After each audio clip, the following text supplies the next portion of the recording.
আম আদমি পার্টির অরবিন্দ কেজরিওয়াল থেকে মনীষ সিসোদিয়া কিংবা সত্যেন্দ্র জৈন জেলে বসে মুখ্যমন্ত্রী কিংবা মন্ত্রীর দায়িত্ব পালনের নজির সাম্প্রতিককালে একাধিকবার মিলেছে। এই আবহে সংসদে সংবিধান সংশোধনী বিল পেশ করলেন অমিত শাহ। এই বিল অনুযায়ী যদি কেন্দ্র বা রাজ্যের কোনো মন্ত্রী যিনি 5 বছর বা তার বেশি কারাদণ্ডের শাস্তিযোগ্য অপরাধের অভিযোগে গ্রেপ্তার হন এবং 30 দিন হেফাজতে থাকেন, তাহলে হেফাজতে নেওয়ার 31 দিনের মধ্যে প্রধানমন্ত্রীর পরামর্শ অনুযায়ী তাকে তার পদ থেকে অপসারণ করবেন রাষ্ট্রপতি। যদি 31 দিনের মধ্যে প্রধানমন্ত্রীর পরামর্শ রাষ্ট্রপতির কাছে না পৌঁছয়, তাহলেও 30 দিন পর থেকে তিনি আর মন্ত্রী থাকবেন না।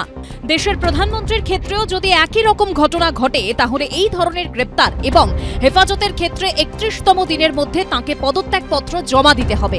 পাশাপাশি যে কোনো রাজ্য ও কেন্দ্রশাসিত অঞ্চলের মুখ্যমন্ত্রী এবং মন্ত্রীদের ক্ষেত্রেও এই আইন প্রযোজ্য হবে।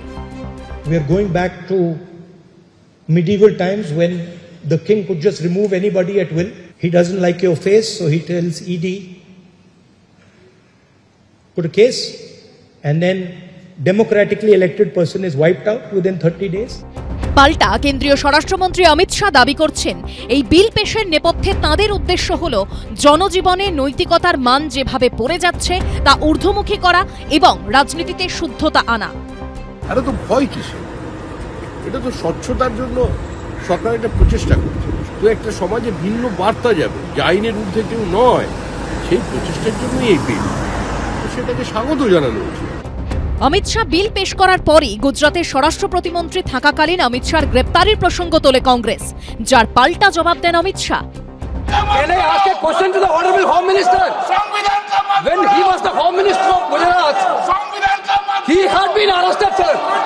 Whether he took the morality of that point of time? मैं रिकॉर्ड क्लियर करना चाहता हूं, मुझ पर झूठे आरोप लगाए तब अरेस्ट होने के पहले मैंने नैतिकता के मूल्यों का हवाला देकर इस्तीफा भी दिया, और जब तक मैं कोर्ट से निर्देश नहीं हुआ, कोई संविधान पद मैंने स्वीकार नहीं किया। বিল নিয়ে রাজনৈতিক বিতর্কের আবহেই কি বলছেন সংবিধান বিশেষজ্ঞরা? আমি তো দুর্নীতির বিরুদ্ধে তো কোনো মানুষকে সমর্থন করতে পারি না। 30 দিন জেলে থাকবেন, জেল থেকে গভর্নমেন্ট চালাবেন, এই জিনিসটা তো খুব একটা সুস্থ ব্যাপার নয়। যদি সরকারি কর্মচারীদের ক্ষেত্রে 48 ঘন্টা হয়, তাকে যদি চলে যেতে হয় সাসপেন্ডেড হয়ে, তো ওর সাসপেনশন হওয়াটা নতুন কথা কি? এই আইনটি বানানো হয়েছে সত্য করে হ্যারাস করার জন্য। আমি কেন বলছি, এই যে সত্যেন্দ্র জৈন, যাকে বছর পর বছর জেলে রাখলো, তাকে তো বেকসুর খালাস দিয়ে দিল সিবিআই তো বাংলার দিকে তাকালিয়ে বোঝা যাচ্ছে সিবিআইয়ের কতখানি ক্ষমতা।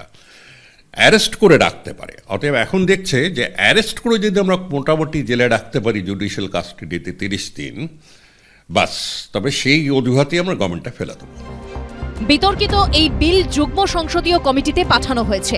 সরকার ও বিরোধী উভয় পক্ষের সাংসদ নিয়ে কমিটি তৈরি হবে এবং সেখানে আলোচনা হবে।